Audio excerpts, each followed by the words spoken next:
Hello friends, నేను Mamata. Welcome back to my Telugu channel మన ఇంటి మమత. ముందుగా వచ్చేసి మన ఫ్యామిలీ మెంబర్స్కి అందరికీ కూడా ధనత్రయోదశి శుభాకాంక్షలు.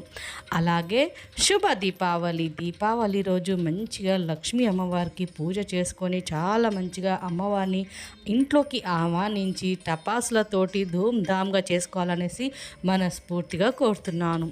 ఇక్కడ వచ్చేసి నేను ఈరోజు ధనత్రయోదశి నేను చేసుకున్న పూజ షేర్ చేస్తున్నాను. సో ధనత్రయోదశికి మీరు కూడా అందరూ పూజ అయితే చేసుకున్నారనేసి అనుకుంటున్నాను. నేను కూడా ధనత్రయోదశి పూజ అయితే చాలా సింపుల్గా చేసుకున్నాను. నాకు వచ్చినట్టుగా నాకు నచ్చినట్టుగా అయితే నేను పూజ అమ్మవారికి చేసుకున్నాను. మీకు నచ్చినట్టయితే ఒక్క లైక్ అయితే వేయండి. ఎందుకంటే మీరు లైక్ వేశారనుకోండి చాలామందికి రీచ్ అవుతుంది వీడియో.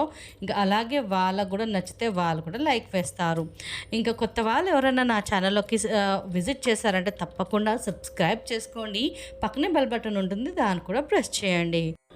మన పెద్దలు చెప్పారు, దీపావళి సందర్భంగా ఎక్కడ ఉన్న మూలకి కూడా ఎక్కడ దుమ్ము ధూళి కొద్దిగా కూడా మనకు కనిపించకుండా ఉండాలి అనేసి మన పెద్దవాళ్ళు పూర్వీకులు అయితే చెప్పి ఉన్నారు. ఇంకా అదే మాటలో మనమైతే కొనసాగిస్తూ ఉన్నాం.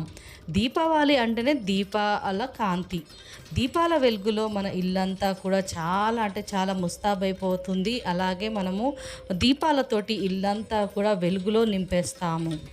దీపాలు అంటే మనకి ఇవాళ రేపు ఆర్టిఫిషియల్ దియాస్ వస్తున్నాయి, ఏంటో వాటర్ దియాస్ అంటారు, నీళ్ళతో వెలిగించే దీపాలు. ఇవన్నీ కూడా నాకైతే పెద్దగా నచ్చవు. జస్ట్ లైటింగ్ వరకు అయితే ఓకే, ఇక నీళ్ళు వేసి దీపాలు వెలిగించడం అలా ఏం నచ్చదు. దీపాలు అంటే మనం స్వచ్ఛంగా మన మనసుతో వెలిగించే స్వచ్ఛమైన నూనె కానీ నెయ్యి కానీ ఇంట్లో మనం ఒక్క దీపం వెలిగించినా చాలండి. 10 దీపాలు వెలిగించే కంటే ఒక్క దీపము నూనెతోటి వెలిగిస్తే ఆ ఆనందమే వేరు, ఆ వెలుగే వేరు అనమాట. చీకటిని పారదోలే ఈ దీపావళిలో మనం దీపం వెలిగిస్తే ఎంత బాగుంటుందో. చీకటంతా పారదోలి మనకు వెలుగు వస్తుందన్నమాట దీపావళి రోజు. అందుకనేసి నాకైతే వీలైనంత వరకు నేనైతే నూనెతోటే వెలిగిస్తాను. మీకు ఒకవేళ అలా సాధ్యమైతే మీరు కూడా తప్పకుండా 10 దీపాలు వెలిగించే కంటే ఒక్క దీపం నూనె వేసి వెలిగించవచ్చు కదండి. సో నా అభిప్రాయం నేను షేర్ చేస్తాను. నచ్చకపోతే మీరు స్కిప్ చేయండి, నచ్చితే కానీ ఒక లైక్ వేయండి. మీరు కూడా నా అలాగే చేస్తారా అనేసి. నేను పూజా మందిరంలోనే పూజ చేయాలనుకున్నాను కాబట్టి నేను చిన్నగా నా దగ్గర మార్బల్ది పీట ఉంటే ఆ పీట పైన కొద్దిగా జయగురు వేసి, అంటే జాజు అంటాం కదా ఎర్రమట్టి, అది వేసి మంచిగా రుద్దుకున్న తర్వాత ఒక ముగ్గు వేశాను. ఆ ముగ్గు పైన మంచిగా అమ్మవారిని, నా దగ్గర అష్టలక్ష్మి చెంబు ఉంది కాబట్టి నేను ఇందులో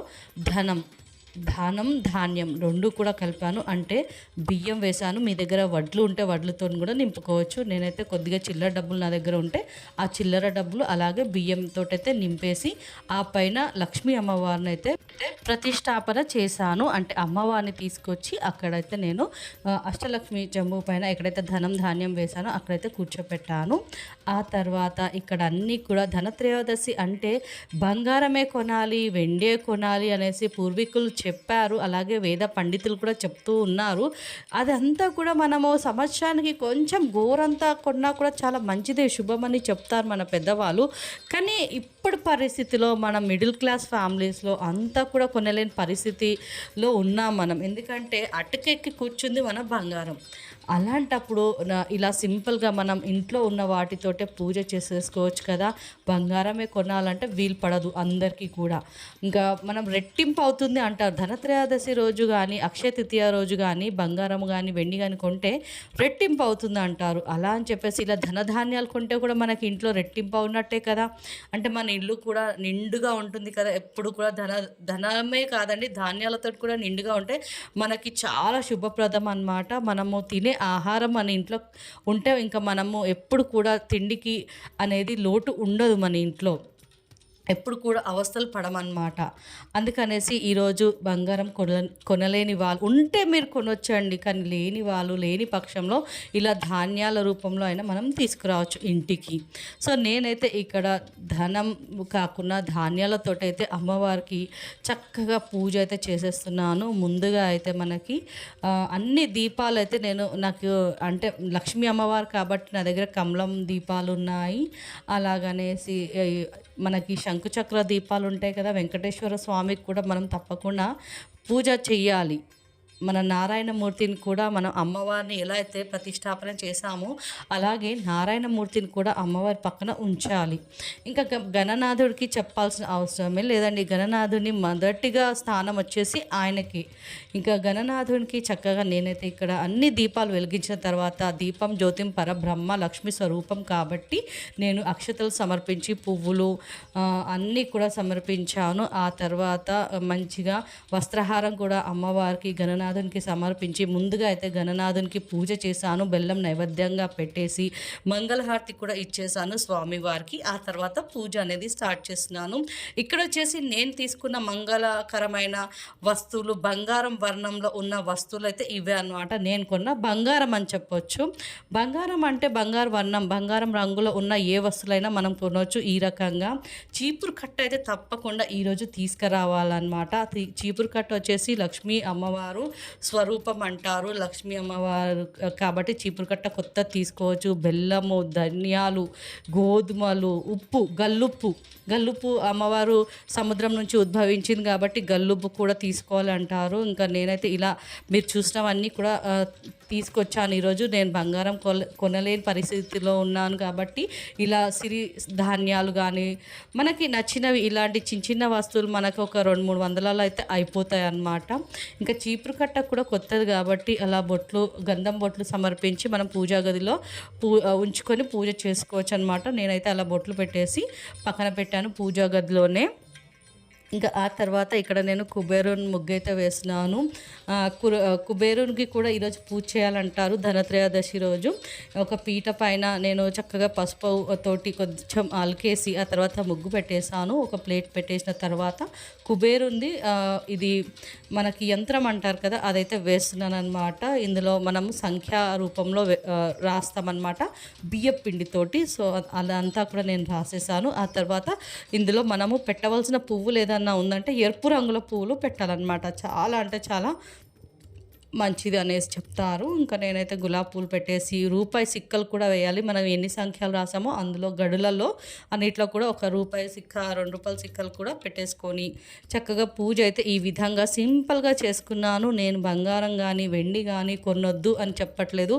మంచిదే కొంటే, కానీ మనకు ఉండాలి కదండి. మనం లేని టైంలో ఇలాంటి సిరిధాన్యాలు కూడా కొనవచ్చు. మనకి ఇంట్లో అవసరమైన ధనధాన్యాలు కూడా నిండుగా ఉంటే మనకు మంచిదే కదా, రెట్టింపు అవుతాయి కదా మనం అలాంటివి కొంటే వస్తువులన్నీ కూడా కొన్నాను. అలాగే అమ్మవారికి ఇష్టమైనవన్నీ కూడా గురువింద గింజలు, నా దగ్గర అయితే ఇలా ఎరుపు రంగులో గురువింద గింజలు ఉన్నాయి. అలాగే తెలుపు రంగులో ఉన్న గురువింద గింజలు కూడా ఉన్నాయి. అమ్మవారికి ఇష్టం అనేసి లక్ష్మీ గవ్వలు కానీ, చిట్టి గాజులు కానీ, కమలం గింజలు కానీ, ఇంకా గోమతి చక్రాలు ఇలా అయితే నేను అమ్మవారి ఎదుటిగా పెట్టాను. అలాగే ధాన్యాలు, పప్పు దినుసులు, బెల్లము, బియ్యము, గల్లుప్పు ఇలాంటివన్నీ కూడా మన ఇంట్లోకి చాలా అవసరమైన ఆహార పదార్థాలు.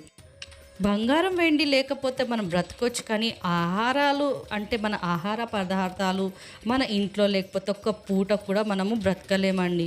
అందుకనేసి అమ్మవారిని మనస్ఫూర్తిగా కోరుతూ, అమ్మ మాకు ఎలాంటి లోటు కలగకుండా చూడు, ఇలాంటి ధాన్యాలతోటి మా ఇల్లు తులతూగాలనేసి ఎప్పుడు కూడా మా ఇంట్లో నిండుగా ఉండేలా చూడు అమ్మ అనేసి మనస్ఫూర్తిగా దండం పెట్టుకొని మనస్ఫూర్తిగా మనసులో ఉన్న కోరికలు అంటే చిన్న చిన్నవి నెరవేరేటట్టుగా ఉండాలి. అమ్మవారికి నేనైతే పండ్లు నైవేద్యంగా సమర్పించాను. మనకు వీలైతే మనం పరమాన్నం చేసి కూడా అమ్మవారికి నైవేద్యంగా సమర్పించవచ్చు. నేను పండ్లు నైవేద్యంగా సమర్పించి అలాగే నేనైతే ఇక్కడ అమ్మవారికి తాంబూలం కూడా సమర్పించాను. ఇంకా చివరిగా టెంకాయ సమర్పించి మంగళహారతి అమ్మవారికి ఇచ్చేసి ఆరతి పాట కూడా నాకు వచ్చింది. పాడేసిన తర్వాత కాసేపు పూజా గదిలోనే కూర్చొని కనకధార స్తోత్రము, అమ్మవారికి అష్టోత్తర శతనామావళి ఇవన్నీ కూడా మనకు వచ్చినాయి చెప్పుకోవచ్చు అన్నమాట. లేదంటే మనకి యూట్యూబ్లో కూడా ఏం చక్కగా వచ్చేస్తున్నాయి. ఒకవేళ మనం చదవడం రాకపోతే మనం యూట్యూబ్ ఆన్ చేసి ఆ పాట అంటే వస్తూ ఉంటుంది కదా, మనం పాడుకోవచ్చు అన్నమాట మనసులో.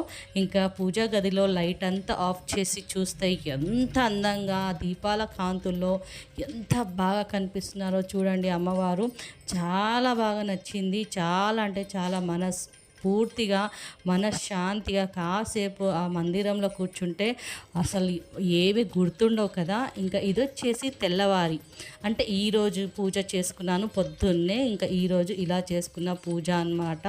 సో ఈ వీడియో కనుక మీకు నచ్చినట్టయితే ఒక్క లైక్ వేయండి, లైక్ చేయండి, షేర్ చేయండి, కామెంట్ చేయండి. ఇంకా ఈరోజు సింపుల్గా ఇంకా ఇలా పర్పుల్ కలర్ పూలతోటైతే అలంకరణ చేసి పూజ చేసుకున్నాను. ఇంకా రాత్రి అయితే త్రయోదశి అంటే నిన్న మధ్యాహ్నము మొదలైంది కాబట్టి ఈరోజు మధ్యాహ్నం 1 గంట వరకు ఉంటుందని చెప్పారు కాబట్టి పొద్దున కూడా చేసుకున్నాను. సరికొత్త వీడియోలో కలుద్దాం. Bye friends.